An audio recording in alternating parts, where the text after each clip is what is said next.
جب ابراہیم کا خوف جاتا رہا، وجات البشرا، اور یہ بشارت پہنچ گئی، ان کے لیے خوشی کی بات تھی کہ اب سارا کے ہاں بھی اللہ تعالیٰ بیٹا عطا کرے گا۔ یجادلنا فی قوم لوط، اب اس نے جھگڑنا شروع کر دیا ہم سے قوم لوط کے بارے میں۔ یہ مجادلہ جو ہے یہ تورات میں بڑی تفصیل سے آیا ہے کہ دیکھو تم جو جا رہے ہو، اگر اس شہر کے اندر بستیوں کے اندر 50 آدمی بھی راست باز ہوں گے تو کیا کرو گے؟ کیا پھر بھی ہلاک کر دو گے؟ فرشتوں نے کہا نہیں، 50 آدمی وہاں ہوئے، اگر راست باز ہوئے تو ہم ہلاک کر دیں۔ اچھا دیکھو، میری کوئی حیثیت نہیں ہے، میں بہت ناچیز ہوں، لیکن میں پھر جرأت کرتا ہوں، میں اللہ سے عرض کرتا ہوں کہ اچھا ہو سکتا ہے 40 ہوں وہاں پر، تو پھر اچھا 40 بھی ہوئے تو پھر ہم ان کو بھی پھر چھوڑ دیں گے، بستیوں کے اوپر عذاب نہیں آئے۔ ہوتے ہوتے 5 پہ آ گئے، جس پہ آخر میں کہا گیا کہ اے ابراہیم چھوڑو اب اس بات کو، اب یہ تمہارے رب کا فیصلہ آ چکا۔ وہاں ایک بھی نہیں ہے، تم 5 کی بات کر رہے ہیں۔ وہاں تو سوائے حضرت لوط علیہ السلام کے خود اور ان کی 2 بیٹیوں کے اور کوئی بھی نہیں تھا کہ جو ان شہروں میں سے بچا ہو۔ یجادلنا فی قوم لوط، اب وہ قوم لوط کے بارے میں ہم سے جھگڑنے لگے، یعنی چونکہ وہ حلیم الطبع تھے، طبیعت میں نرمی تھی، وہی جو حضور کی طبیعت میں بھی تھی، حضرت ابوبکر کی طبیعت میں بھی تھی، اس وجہ سے انہوں نے کہا کہ عذاب سے بچنے کی کوئی شکل ہو سکے۔ ان ابراہیم لحلیم اواہ منیب، 3 الفاظ جمع کر دیے گئے۔ یقیناً ابراہیم بہت ہی حلیم بھی تھا، بہت ہی نرم دل تھا، اور بہت ہی اللہ کی جناب میں رجوع کرنے والا تھا۔ یا ابراہیم عارض عن ھذا، تو اب کہا گیا ان سے کہ ابراہیم اب چھوڑیے، اب اس بات سے آپ ذرا قطع تعلق کیجئے۔ انہ قد جاء امر ربک، یہ تو اب آپ کے رب کا فیصلہ آ چکا ہے۔ وانہم آتیہم عذاب غیر مردود، اب ان پر وہ عذاب آ کر ہی رہے گا جسے لوٹایا نہیں جا سکے گا۔ ولما جاءت رسلنا لوطا سیء بہم وضاق بہم ذرعا، تو جب آئے ہمارے یہ فرشتادے بھیجے ہوئے، ہمارے یہ پیغامبر، یہ فرشتے لوط کے پاس، سیء بہم، وہاں پر یہ بھیجے گئے تھے بہت خوبصورت لڑکوں کی شکل میں، اور ان کے ہاں جو تھا معاملہ آپ کو معلوم ہے کہ جو عبرت پرستی ان کے ہاں تھی اور جو سوڈمی تھی، یہ لڑکے خوبصورت آ گئے تو اس قوم کے لیے، تو ان کے لیے جشن ہو گیا کہ ہمارے لیے شکار آ گئے ہیں بہت اچھے، لوط کے ہاں بڑے عمدہ شکار پہنچے ہیں، لہذا وہ سب غول کے غول اب آ رہے ہیں، حضرت لوط علیہ السلام کے گھر پر چڑھائی کر رہے ہیں۔ تو جب ہمارے یہ فرشتادہ، ہمارے یہ جو نوجوان لڑکوں کی شکل میں جن کو بھیجا گیا تھا فرشتوں کو، جب پہنچے حضرت لوط کے پاس، سیء بہم، وہ ان کو دیکھ کر بہت غمگین ہوا، یہ بڑا میرے لیے وضاق بہم ذرعا، ان کا دل بڑا تنگ ہوا۔ وقال ھذا یوم عصیب، اور انہوں نے کہا میرے لیے بڑا سختی کا دن آ گیا ہے، میرے پاس اتنی طاقت نہیں ہے کہ میں ان بدبختوں کا مقابلہ کر سکوں، اپنے ان مہمانوں کو ان کی دست برد سے میں بچا سکوں۔ اور وہ لوگ جو ہے جانتے تھے جس قسم کی خبیث ان کی تباہی ہو چکی تھی کہ وہ کسی اپیل اور کسی دلیل سے باز آنے والے نہیں ہیں، تو اس سے ان کے دل کے اندر جو ہے وہ ایک عجیب کیفیت پیدا ہوئی۔ سیء بہم وضاق بہم ذرعا وقال ھذا یوم عصیب وجاءہ قومہ یہرعون الیہ، اور اب آئی اس کی قوم اس کے پاس والہانہ دوڑتی ہوئی، بڑے خوشی سے ناچتے ہوئے آ رہے ہیں کہ آج تو ہمارے لیے جو ہے وہ بہت ہی عمدہ شکار پہنچ گیا ہے۔ ومن قبل كانوا يعملون السيئات، وہ پہلے ہی سے ان گندے کاموں کے اندر ملوث تھے۔ قال یا قوم هؤلاء بناتی هن اطهر لكم، حضرت لوط نے فرمایا کہ دیکھو میری قوم کے لوگوں، میری بیٹیاں موجود ہیں، وہ تمہارے لیے بہت پاکیزہ ہیں۔ اس کے 2 معنی کیے گئے، ایک تو یہ کہ بیٹیوں سے مراد ہے کہ جو تمہاری بیویاں ہیں وہ میری بیٹیوں کے مانند ہیں۔ نبی جو ہوتا ہے وہ گویا کہ قوم کے لیے والد کی جگہ ہے، جیسے کہ قرآن مجید میں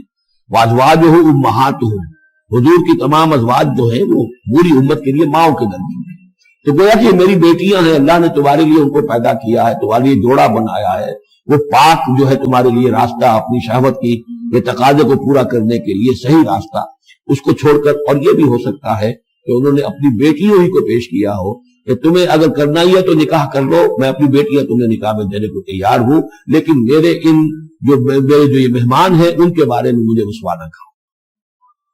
قال یا قوم هؤلاء بناتی هن اطهر لكم فاتقوا الله ولا تخزون في ضيفي، تو اللہ کا خوف کرو اور دیکھو مجھے میرے مہمانوں کے معاملے میں رسوا مت کرو۔ الیس منکم رجل رشید، کیا تم میں کوئی ایک آدمی بھی شریف اور کوئی ایک آدمی بھی نیک چلن نہیں رہا؟ یعنی کوئی تو تم میں سے ایسا نکل آتا جو میرا ساتھ دیتا، جو میری ہاں میں ہاں ملاتا، تمہیں تو معلوم ہوتا کہ کوئی ایک شخص بھی شریف النفس باقی نہیں رہا۔ قالوا لقد علمت ما لنا في بناتك من حق، انہوں نے کہا کہ اے لوط تمہیں خوب معلوم ہے تمہاری ان بیٹیوں پر ہمارا کوئی حق نہیں ہے۔ اس سے معلوم ہوتا ہے وہ دوسری ہی بات ہی زیادہ راجے ہے۔ وَإِنَّكَ لَتَعْلَمُ مَا نُرِيدُ، اور تم خوب جانتے جو ہم چاہتے ہیں، یعنی باتیں مت بناؤ، ہماری توجہ جو ہے ادھر ادھر لے جانے کی کوشش نہ کرو، تم جانتے ہو ہم جو چاہتے ہیں، جس کے لیے ہم حاضر ہوئے، جس کے لیے ہم پہنچے۔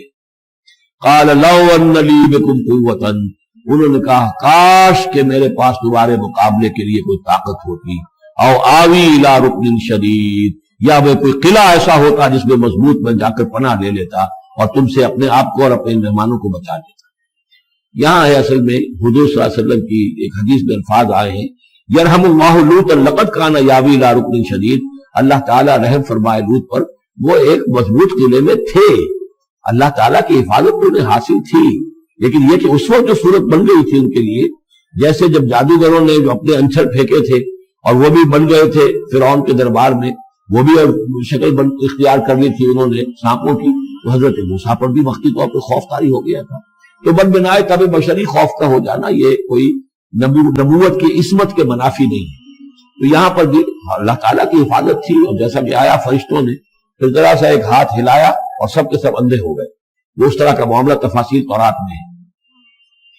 قال لو ان لی بکم، لیکن جو حسرت کی کیفیت تھی اور جس طرح ضیق میں ان کی جان اس وقت آئی تھی، اس کا تصور کیجئے، کاش کہ میرے پاس تمہارے مقابلے کے لیے طاقت ہوتی، او آوی الی رکن شدید، یا کوئی ایسا ہوتا مضبوط مستحکم قلعہ جس میں جا کر میں پناہ لے لیتا۔ قالوا یا لوط انا رسول ربک، ان فرشتوں نے کہا اے لوط گھبرائے نہیں، ہم آپ کے رب کے پیغامبر ہیں، بھیجے ہوئے ہیں، لن یصلوا الیک، یہ آپ تک پہنچ ہی نہیں پائیں گے، آپ کو کوئی گدن نہیں پہنچا سکیں گے، آپ بالکل اطمینان رکھیں۔ فَأَسْرِ بِأَهْلِكَ بِقِطْعٍ مِنَ اللَّيْلِ، اور بھی رات کا ایک حصہ جو باقی ہے اس میں آپ اپنے اہل کو لے کر، اپنے گھر والوں کو لے کر نکل جائیں گے اس بستی سے۔ وَلَا يَلْتَفِتْ مِنْكُمْ أَحَدٌ، اور کوئی بھی آپ میں سے پیچھے نہ دیکھے، پیچھے توجہ نہ کرے، پیچھے کی طرف کوئی خیال نہ آئے کہ ہمارے دوست تھے اور ہمارے یہ تھے اور ہمارے عزیز تھے، إِلَّا امْرَأَتَكَ، اور آپ کی بیوی بھی ساتھ نہیں جائے گی، وہ بھی یہی رہے گی۔ یہ دو بیویاں ہیں جلیل القدر پیغمبروں کی، جن کا ذکر پھر آئے گا بڑی وضاحت کے ساتھ سورہ تحریم میں، ایک حضرت نوح علیہ السلام کی بیوی اور ایک حضرت لوط کی بیوی۔ یہ اگرچہ کہ کانتا تحت عبدین من عبادنا صالحین فخانتاہما فلم یغنیا عنہما من اللہ شیئا، اگرچہ وہ ہمارے دو بہت ہی نیک اور بہت ہی برگزیدہ بندوں کے تحت تھی، ان کے گھروں میں آباد تھی، لیکن یہ کہ انہوں نے خیانت کی، اور اس کے نتیجے میں یہ ہے کہ پھر وہ اللہ تعالیٰ کے عذاب سے ان کے شوہر انہیں بچا نہیں سکے، نہ حضرت نوح بچا سکے اپنی اس بیوی کو اور نہ حضرت لوط بچا سکے اپنی اس بیوی کو۔ الا امرأتک، سوائے آپ کی بیوی کے، انہ مصیبها ما اصابہم، اس کے اوپر تو وہی مصیبت آ کر رہنی ہے جو ان سب پر آنی ہے۔ ان موعدہم الصبح، اور دیکھیے ان کے وعدے کا وقت صبح کا ہے، صبح کو وہ عذاب آ جائے گا۔ الیس الصبح بقریب، کیا صبح قریب نہیں ہے؟ یعنی اب جلدی کیجئے، اب آپ فوری طور پر یہاں سے اپنی بچیوں کو لے کر نکل جائیں۔ فلما جاء امرنا جعلنا عالیہا سافلہا، جب ہمارا حکم آ پہنچا ہم نے اس کے اونچے کو نیچا کر دیا، یعنی کسی بستی کو تلپٹ کیا جائے تو چھت نیچے ہو جائے گی اور جو بنیادیں اوپر آ جائیں گی، عالیہا سافلہا، الٹ کر رکھ دیا بستیوں کو، وامطرنا علیہا حجارۃ من سجیل، اور مزید ان کے اوپر ہم نے بارش برسائی کنکروں کی، پتھروں کی، یعنی یہ کہ ایک طرف تو یہ کہ کچھ زلزلہ آیا یا کچھ اور زمین میں دھماکہ ہوا، ایکسپلوژن ہوا جس سے وہ بستیاں الٹ گئی، اور اس کے بعد یہ ہے کہ آسمان سے پھر بارش ہوئی ہے ان پر سجیل۔ یہ سجیل اصل میں فارسی کا لفظ ہے سنگ گل، سنگ گل یعنی یہ کہ مٹی جو ہے اگر کسی صحرا کے اندر تھوڑی سی پھوار پڑے اور زیادہ تیز بارش نہ ہو، وہ ہر قطرے کے ساتھ تھوڑی سی مٹی مل کر وہ ایک چھوٹا سا دانہ بنتا ہے، اور وہ پھر دھوپ جب پڑتی ہے تو وہ پھر پک جاتا ہے، جیسے کہ کہیں آپ اینٹیں پکاتے ہیں اپنے بھٹیوں کے اندر، یہ پھر کہلاتی ہے سنگ گل، یعنی پتھر تو ہے لیکن یہ پتھر نہیں ہے، یہ مٹی کے بنے ہوئے پتھر ہے، کنکر ہے، ان کنکروں کی بارش ہوئی جس کے اندر کہ اس کو بالکل دفن کر دیا گیا اور دونوں شہروں کو۔ منضود، تہ برتہ وہ جو بارش ہو رہی تھی کنکروں کی تہ برتہ، مسومۃ عند ربک، اور وہ نشان ضبط تھے تیرے رب کی طرف سے، یعنی ہر ایک کے لیے معلوم تھا کہ کس کو کون سا پتھر لگنا ہے اور کون سا جو شخص ہے اس کی ہلاکت کس کے ذریعے سے ہونی ہے۔ وما ہی من الظالمین ببعید، اور یہ ان ظالموں سے کوئی زیادہ دور نہیں ہے، یعنی جو مشرکین مکہ ہیں، جو قریش ہے اور عرب کے جو مشرک ہیں، ان سے یہ بستیاں تو دور تو نہیں ہیں، اس لیے کہ یہ جب جاتے تھے فلسطین کی طرف اپنے قافلے لے کر تو یہاں سے گزرتے تھے، قوم سمود کا مسکن بھی ان کے راستے میں آتے تھے، قوم مدین کا علاقہ بھی ان کے راستے میں آتا تھا. پھر یہ عمورہ اور صدوم کی بستیوں کے جو ہے یہ بھی کچھ ان کے جو آثار باقی رہ گئے تھے وہ بھی آتے تھے. وَلُوطًا، اور ہم نے بھیجا تھا لوط کو، اذ قال لقومہ، جب کہ انہوں نے کہا تھا اپنی قوم سے، اتاتون الفاحشۃ وانتم تبصرون، کیا تم دیکھتے ہوئے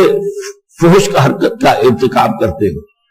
یعنی یہ بھی معلوم ہوتا ہے کہ ان کے ہاں یہ مسئلہ اس درجے گندگی کو پہنچ گیا تھا کہ علی الاعلان مجلس کے اندر یہ حرکتیں کرتے تھے. اَإِنَّكُمْ لَتَأْتُونَ الرِّجَالَ شَهْوَةً فِي دُونِ النِّسَاءِ، کیا تم مردوں کی طرف رخ کرتے ہو شہوت کے ساتھ عورتوں کو چھوڑ کر. بل انتم قوم تجہلون، لیکن تم تو واقعہ تم یہ کہ بہت ہی جہالت میں مبتلا ہو چکے ہو. فما کان جواب قومہ، تو نہیں تھا اس کی قوم کا جواب، الا ان قالوا، مگر یہ کہ انہوں نے کہا، اخرجوا آل لوط من قریتکم، نکال باہر کرو لوط والوں کو، لوط کے گھر والوں کو اپنے شہر سے. انہم اناس یتطہرون، یہ تو بڑے پاک باز لوگ ہیں، بڑے طہارت اور بڑی پاکیزگی رکھنے والے لوگ ہیں.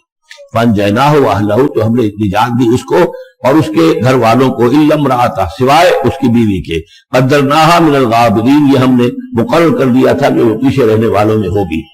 وامطرنا علیہم مطرا، اور ہم نے ان پر ایک بارش برسائی. فساء مطر المنذرین، تو بہت ہی بری بارش تھی وہ کہ جو ان لوگوں پر برسائی گئی کہ جن کو خبردار کر دیا گیا تھا.